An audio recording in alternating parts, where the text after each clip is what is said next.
Hello, everyone, and welcome back to The Open Look. My name is John Halim, a.k.a. John the Podcaster. Dave, how are you today? I'm doing well. Fantastic. We are coming to you guys for our second YouTube video, and you're probably listening to us on the podcast as well.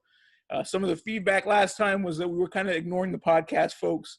That's not going to happen again this week. We're remembering that this is a simulcast this time, audio and video. Dave, how's it going? It's been a hectic week in the NBA. I'll tell you that much. We're talking about NBA today. It's going to be real busy. I'm ready to go, but before we do, you notice anything different about me? You're still thinking that you're handsome? The background. Yes. Folks, I got myself a green screen, and I am so stoked. And you can get one for yourself. I'm going to post an Amazon link in the description below. Here's the thing. If you guys make that purchase. Are you getting paid for that? Say again? You getting paid for that? Well, here's the thing. If these folks do use our link, Amazon will give us a little bit of money back, and we reinvest that money into the channel. So we improve these videos, and maybe we could scrape enough together to get you a green screen, and so we're both on green screens. It looks like we're at the same basketball court at the same time. Close. But yeah, I'm gonna call this the Open Look Gym, unless somebody wants to buy naming rights to it. We'll sell that. I'll be so down to call it the Amazon Center if that's what we got to do. That's cool. But hey, we're here to talk basketball, man. The draft was last night. We're recording this on Friday, June 21st. That is. What was your opinion of how things went down? It was a crazy night. Lots of deals went down. A lot of emotion, really, is what I saw from young kids who now are about to be millionaires. Spent a year in college. I'm sure we can have a debate about this later on of whether or not a player should even go to college and pursue something and so on and so forth. Because, we've seen other people go and play professionally and then hop into the draft and get paid and all that good stuff. But in any case, this was quite a draft. I mean, when I look at it, I mean, a lot of people said this was about a 4 or 5 man draft, and then it kind of just tails off. And in one retrospect, John, it really was tough to find out who was going to be picked. Probably, I would say 7 on of this draft. It was real tough. I mean, go ask Bol, for instance, who was in the green room and waiting for his chance, and he got picked, I believe, 41. 41 is, I think, where he went. 41? Okay, so 41. And that's not what he was supposed to be. He was a top 10, top 15 pick, and he ends up being 41. Another kid, Michael Porter Jr., he was in the green room. He waited a long time to get his name called. So there was a lot of surprises. I will apologize. He went at 44. 44. Yeah, 41 was actually the pick that the Lakers bought. Funny story about the young man THT. I don't know what THT stands for. You might have to help me out on that. Talen Horton-Tucker. There you go. So these young people, they tweet, right? And every now and then they come back with a tweet that they regret later in life. Yeah. So he tweeted out in his younger days that Austin Rivers and Doc Rivers were the first father and son on a team since LeBron James and Delonte West. I thought that was hilarious. But I'd be surprised if what's interesting. He's a clutch guy, and the Lakers didn't actually watch him work out. They didn't talk to him. They picked him up on the word of clutch. But we're not gonna get hung up on the Lakers in this episode. We better not get hung up on clutch either. So. Yeah. Who was your best pick overall? I really, really, really liked the draft pick that the Pelicans ended up choosing for the Atlanta Hawks. DeAndre Hunter. I like DeAndre Hunter. I think he's a fantastic basketball player. There was a lot of similarities that he was going to be like a Kawhi Leonard. If you watch this kid, he's pretty solid. I mean, he's really a very polished NBA basketball player. He's going to be really good. He's not a project, that's for sure. I think he can come in, and him and Trae Young can really tear it up. I think I like DeAndre Hunter a lot. And I think that he's the type of player that they exactly needed. You know, he was under the radar. I know there was a lot of talk about Jarrett Culver, Darius Garland, obviously Zion Williamson being the best pick of the draft. But I like DeAndre Hunter. I think he's a really nice fit in Atlanta. They've got a lot to go on. They've got Collison over there. They've got Trae Young. Now they have DeAndre Hunter. They had a really good draft. It's a really nice fit. I think he's going to be a really good very good NBA basketball player. It's funny that he's number 4, but yeah, he's going to be a pretty good basketball player. Well, I agree with you. And I when we were texting back and forth, we discussed that Kawhi Leonard comparison. But I don't think he's as athletic as Kawhi Leonard, and that might hold him back a little bit in the league. But from a standpoint of being NBA ready, he's probably the most NBA ready player in this draft. And I think, yeah, I do agree. He's definitely a good pick. But I'm going to go a little bit later in the draft.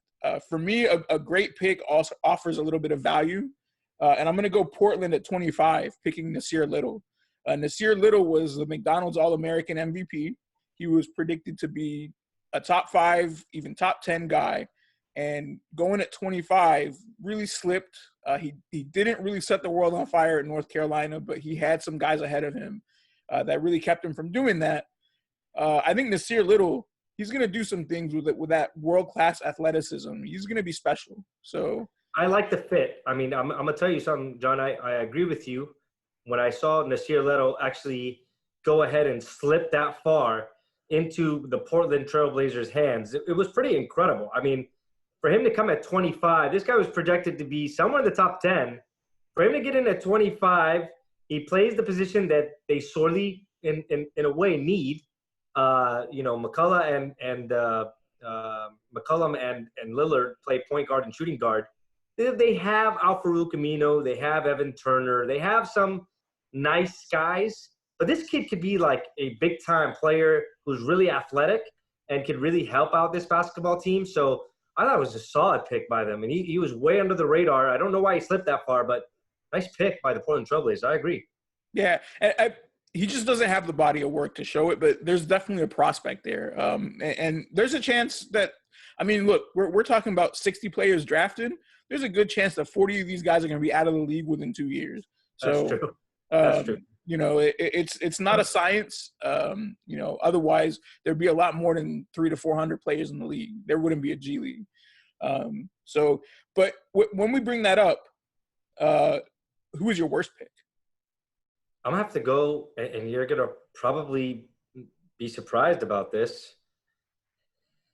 I hate to say it, but I want to say the Hornets. The Hornets don't draft very well. They picked P.J. Washington, and P.J. Washington was a pretty good basketball player, but he's not a guy that I would have chosen at number 12. When I look at the history of the Hornets, Frank Kaminsky, Michael Kidd-Gilchrist. Yes, Kemba Walker is probably one of those guys that I would say, okay, he was a good pick by them. Zeller. I mean, the list goes on and on. They haven't drafted well. I don't think P.J. Washington is the right guy, but he's not the worst guy because I have another guy, and I know it's a one-time deal, but the Magic drafted Chuma Okeke, and this guy had a torn ACL last year. He's a power forward, and if I recall, and I know this is true. I'm sorry, I gotta stop you here for a second. How do you list that franchise's worst draft picks without talking about Adam Morrison? I'm sorry, I was trying to soften the blow, but apparently you wanted to bring it up. Here's what I'm thinking. So that's a bad PJ Washington is a really bad choice for the Hornets. I thought they could have gotten much more at that position and at that pick. But Chuma Okeke, who tore his ACL last year, and if I recall, and I know this is true, Orlando picks big men. They need guards. I don't know what this team is doing. I thought they were taking a good step towards making the playoffs. They were coming about. They got Vucevic. They're thinking about re-signing Vucevic. They got Mo Bamba last year. They have Isaac something. I forgot his name. Aaron Gordon. They're loaded with a lot of big men. You're talking about Jonathan Isaac, by the way. Jonathan Isaac. And so I'm saying to myself, you guys picked another power forward. You need a guard. You need a point guard. You need a whole bunch of other things. You need wing players. How come this is what you chose? So I got to give it to Orlando, and it wasn't a very good pick, and I don't see the upside. And you know, PJ Washington, last guy on my list that I would have picked for the Hornets. Well, I think I got you beat with my worst pick. And it's the team that I love to pick on, and that's the Washington Wizards at number 9 with Rui Hachimura. Oh, you basically picked a small Jahlil Okafor. I mean, he doesn't really – his skill set doesn't translate to the NBA. And please don't tell me because he's Japanese. No, one of my bucket list countries to visit is Japan. Okay. I really appreciate the Japanese culture, so no, don't accuse me of that. It's just the physical and skill set.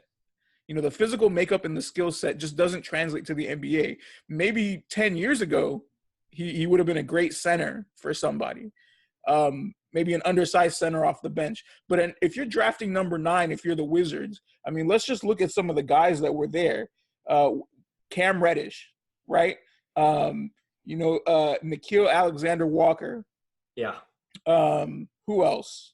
Nasir Little, who we brought up earlier. Again, a lot of guys who could have made this team instantly better.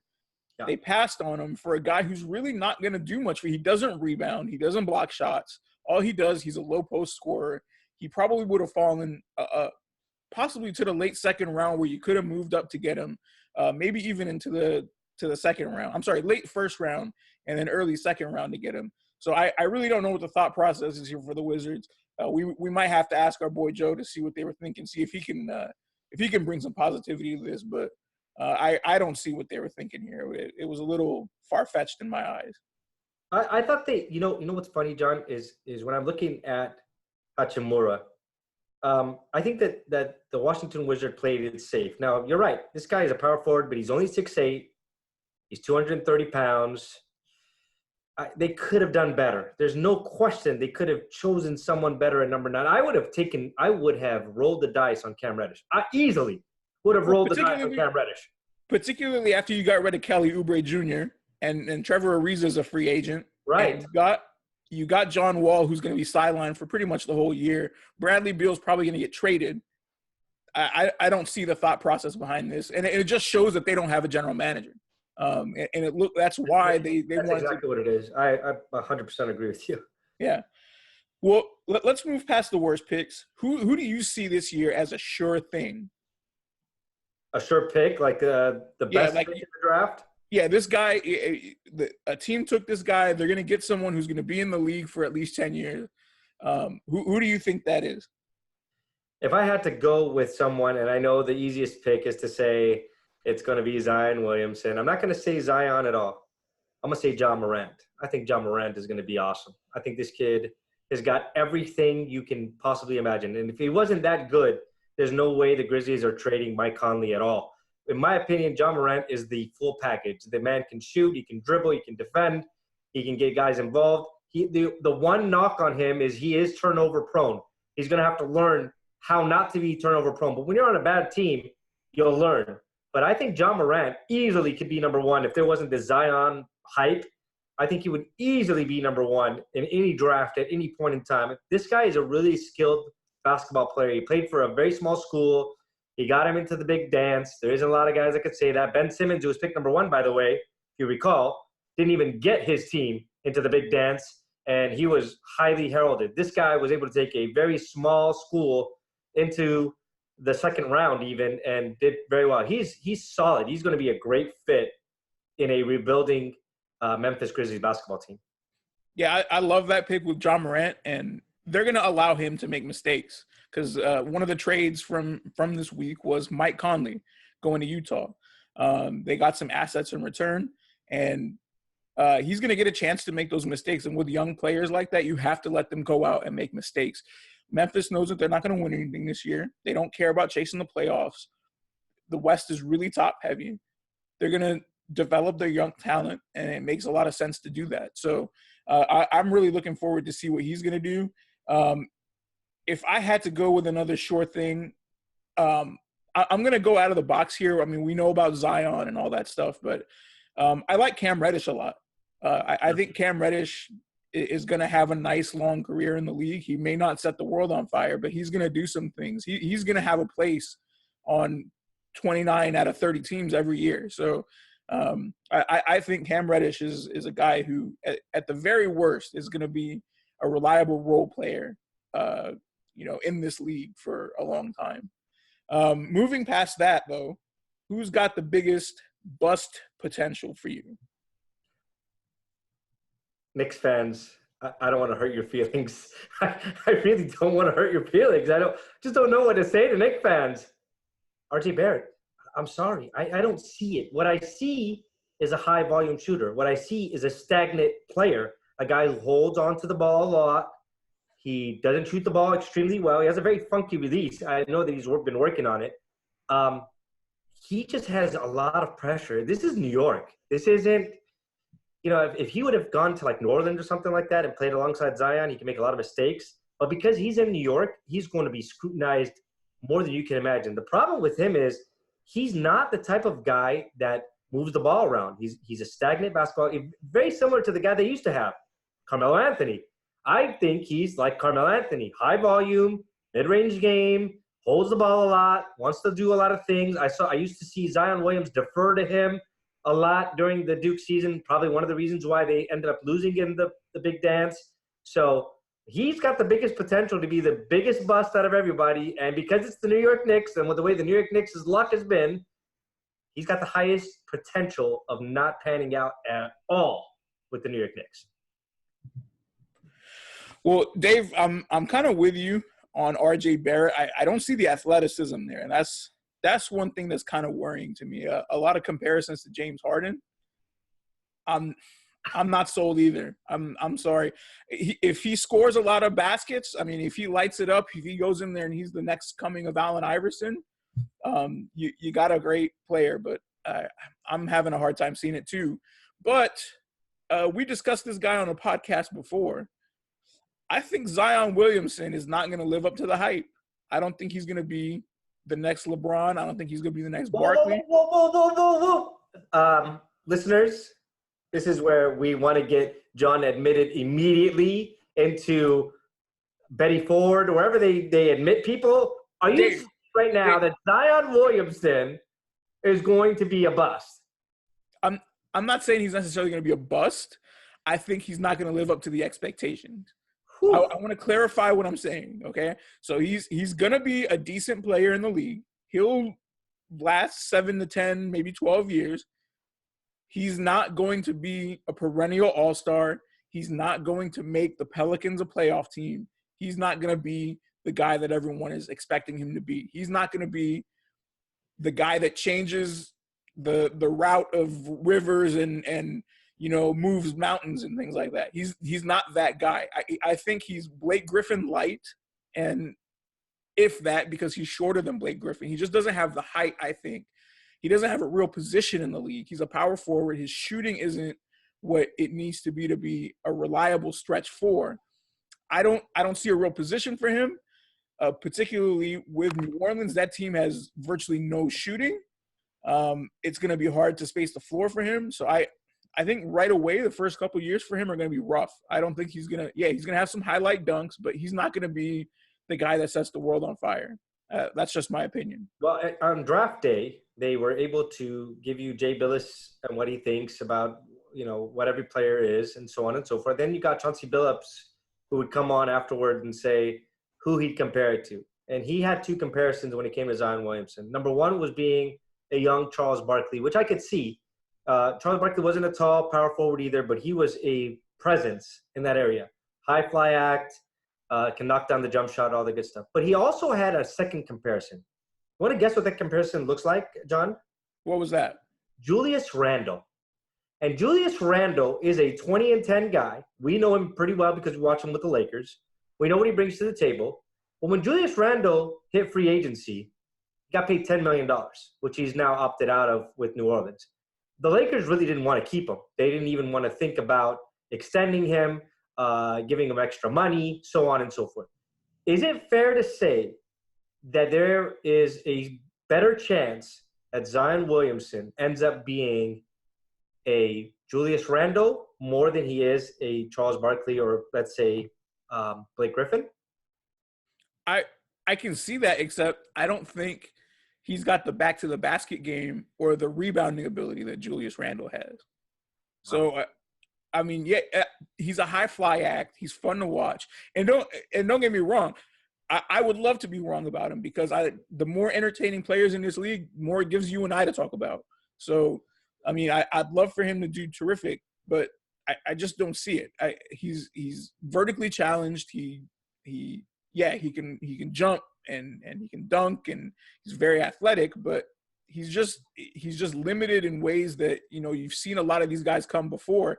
I think Anthony Bennett, you know, if Anthony Bennett didn't let his weight become an issue, I think that could be a possible comparison. I don't think he's gonna be that bad, but I think you're right about Zion Williamson and his weight. I mean, his weight, it will eventually become a very interesting topic because he's already pretty heavy. But here's the thing. If I'm Alvin Gentry and I'm looking at my team today, I'm looking at Lonzo, I'm looking at Brandon Ingram, I'm looking at Zion, I'm looking at my team, and what I'm looking at is a fast-paced, quick team. Alvin Gentry has coached an exact same team like that. If you recall, the Phoenix Suns with Steve Nash. So he knows that system pretty well. He knows how to move the ball. What I'm thinking is, in order for Zion to at least be somewhat successful in the NBA, they're going to need to do a running style. Do you agree? I think, yeah, but you got to have shooting, right? And those guys, that's a great segue actually, because those guys that you mentioned came in a trade. And the next topic here we're going to talk about is what you think the best trade was. Or I'll take best trade, you take worst trade. Okay. And I think that's the trade. I mean, the Pelicans really did an excellent job trading assets and gathering assets during this draft process. Yeah, they're going to be able to run and gun. They still need some shooting. But is there a team in the league right now that has more assets gathered than the Pelicans? I don't know about that. I mean, you could argue this the Celtics. Danny Ainge probably held on to those assets a little too long. But the Pelicans right now are in prime position to do some things in the trade market. If New Orleans eventually becomes a free agent destination, it's not a bad city. I've been there before. There are worse places. But I think they've really put themselves in a position to succeed going forward with the assets that they've traded for. Agree? Disagree? I agree with you, but I mean, look how it's working out for Boston. I mean, you try to collect assets so that you can move these assets later. Go ask the Los Angeles Lakers, who we're just talking about right now, who have moved their assets in order for them to go ahead and get the type of player that they're getting. So if you're in New Orleans, you're collecting all these assets. Remember one thing. In 4 to 5 years, you got to pay those assets. Are you willing to put major stock in those guys? Let's say, for instance, New Orleans, and I know this is a little bit off topic, Brandon Ingram's time to be paid will come after this summer. They have to think about whether they want to maximize this guy or trade him. So that'll be another big question mark. Lonzo Ball, he's got this summer and next before he gets paid. So he's 1 year after Brandon Ingram, and Josh Hart is on the same draft class.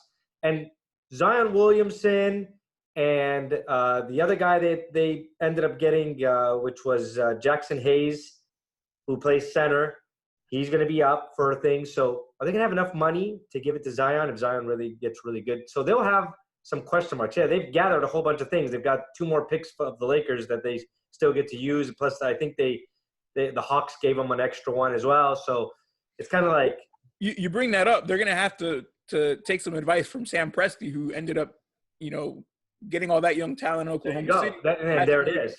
I mean, there it is. Very difficult decision. Sam Presti had a trying question mark that he needed to ask. Do I keep James Harden, or do I hold on to Ibaka, or do I hold on to Russell Westbrook, or do I hold on to Kevin Durant? And my debate on that real quickly is because I know it's not something we need to discuss. I would have traded Russell Westbrook in this whole deal and kept James Harden around. But that's for another discussion. I'm not going to even talk about that. But, that's part of what you get when you collect assets. I mean, go ask the Boston Celtics. What are you doing with those assets right now? Well, speaking of bad trade decisions, what was your worst trade? The worst trade, in my opinion, have to be the Phoenix Suns. The Phoenix Suns don't have a clue. I get that they've got a new coach. I believe they got a GM too, right? I wouldn't even know because they're in such disarray. They've got GM by committee right now. I think it's James Jones, actually. James Jones, and there's someone else. So here's the problem that I have. So they've been able to draft. Last year, it was kind of a no-brainer who to take at number one, even though probably Luka Doncic probably should be in number one. But let's forget about that. They were able to get Booker, who was awesome. Then I look at Jackson, hasn't played very well. Dragan Bender hasn't played very well. Alex Len hasn't played very well. He's not even on the team anymore. And the list goes on and on and on of what the Phoenix Suns did. So what the Phoenix Suns did yesterday was even more exciting. They traded the number 6 pick of the draft to the Timberwolves for number 11 and Dario Saric. Now, Dario Saric, if you recall, was a high draft choice by the Philadelphia 76ers. He was part of the Butler trade. He hasn't been a good basketball player since he's been in the league. So Dario Saric hasn't been good. But he's going to go to the Phoenix Suns. Great. So who did the Phoenix Suns end up getting? So the Hawks ended up – the Timberwolves ended up getting Jarrett Culver. Now, Jarrett Culver is a nice basketball player. He was projected as possibly being ahead of R.J. Barrett. Great. So now he comes in at number 6. The number 11 pick that they went after is Cameron Johnson from North Carolina, plays center. Cameron Johnson was not projected to be anywhere near the top 20, maybe even top 25. It was a stretch to get this guy at number 11. Cameron Johnson, hello, he's a big man. You have enough of them. Marquise Chris, whom they gave up on. The list goes on and on with the Phoenix Suns. But this pick is so mind-boggling. I don't even know where to begin with you. It's such a bad trade. It's just another team. It's just another team with no direction, right? They don't have any leadership. They don't have any direction, and you can tell from their draft picks. So, but let's move past some of the negativity. Who had the best draft for you? The best draft, in my opinion, has to be the Atlanta Hawks. I thought they were just fantastic in every facet of the game. They traded and got DeAndre Hunter. Last year, I would have disagreed because they traded that Luka Doncic pick for Trae Young. But what you have to recall is, and what you need to know is, when they traded that pick, they ended up picking an extra pick from the Dallas Mavericks, which they ended up picking Cam Reddish at number 10. So the number 8 pick was their pick, which they traded to the Pelicans. And the number 10 pick was part of that Dallas deal that eventually gave Luka Doncic for Trae Young. Trae Young's a very good basketball player, and I don't think you could have gone wrong either way. I just think Doncic's a better player. But you got DeAndre Hunter, who I liked a lot, who I mentioned to you, one of the best players in the draft. I think he's very, very solid. They ended up taking Cam Reddish, who his injury is an issue. He was the third fiddle on a really good Duke team. But if I were to toss those 3 guys together and put them in different situations, I bet you Cam Reddish has spectacular numbers, and he'd probably be a number 1 pick in some other draft that doesn't have Zion or anybody else in that matter. And then they picked up this kid that nobody really knows about. They acquired him from Philadelphia, Bruno Fernando from Maryland. And Bruno Fernando is sophomore center, 6'10", which is now the typical size for the center, and 237. He's fantastic. So they built wing guys with Trae Young. They've got Collins, and they've got Cam Reddish and DeAndre Hunter now. This is going to be a very exciting team. Atlanta's still not going to be good, but they picked up some big-time players that are very athletic, very good on the wings. They did fantastic.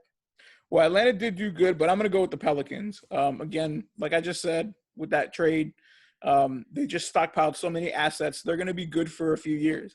They got their best ahead of them. Let's go with worst. Who did the worst? They just absolutely messed it up. And I'll make it easy for you. I'm just gonna go with the Wizards first and foremost, because I mean, who knows what they're doing?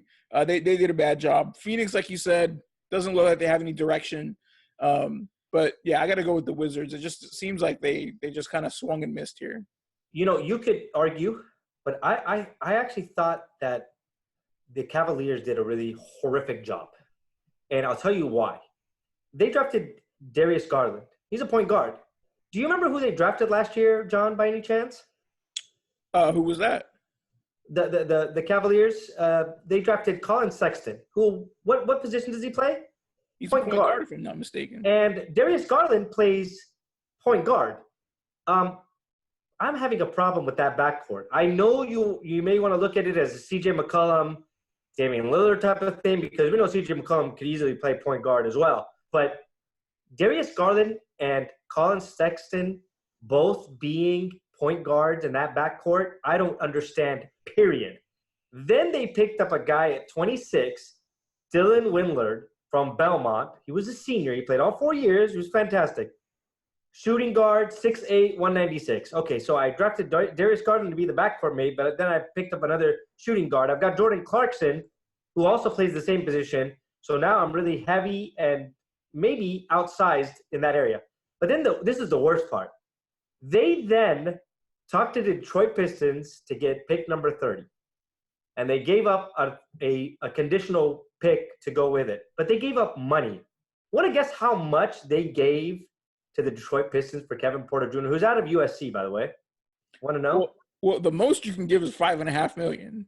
They give him $5 million for a number 30th pick, plus they gave a conditional pick to the Detroit Pistons to get Kevin Porter Jr. Unless Kevin Porter Jr. is moving mountains, this was a fantastic move. I don't see that. The man slipped to 30. He sat in the green room with Bobo most of the night, and you gave him $5 million and a draft choice? Oh, horrific choosing. Good work, Kobe Altman. You didn't do a very good job on this draft. I'm sorry. It's why LeBron is hanging out in L.A. these days. But Dave, that's our draft special, man. We're going to be back at some point talking about the one and done rule and kind of dissecting that. That's a long subject for another day. Probably going to be a podcast only episode just to get some of you YouTube folks subscribing to the podcast. I got my ways, but we might be nice and just put it on both like we do with this. But folks, make sure that you follow us on Instagram at the Open Look Podcast, same username on Facebook. On Twitter, we are at the Open Look Pod. I always forget to shout out Twitter because I personally don't use it very much, but I know a lot of you guys out there do. So be sure to follow us there. I'm going to put the link in the description down below for the green screen and all the equipment that we record the show with. So if you guys want to start your own thing, I always encourage that. I love to see more colleagues.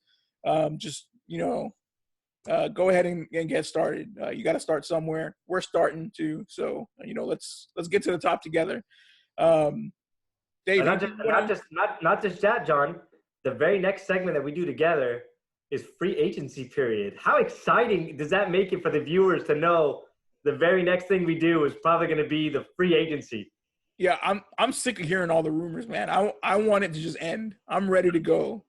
I'm ready for the season to start. I mean, I know the last season just ended, but it was a sour one for you and I with the Lakers. I mean, small consolation prize for the Warriors losing at the end, but I'm ready. I'm glad this season's over. I'm ready for next year. I'm ready to start fresh. I'm ready to rumble. Yeah. So with that, folks, I am John the Podcaster. That is David Hanna. We will see you guys next time.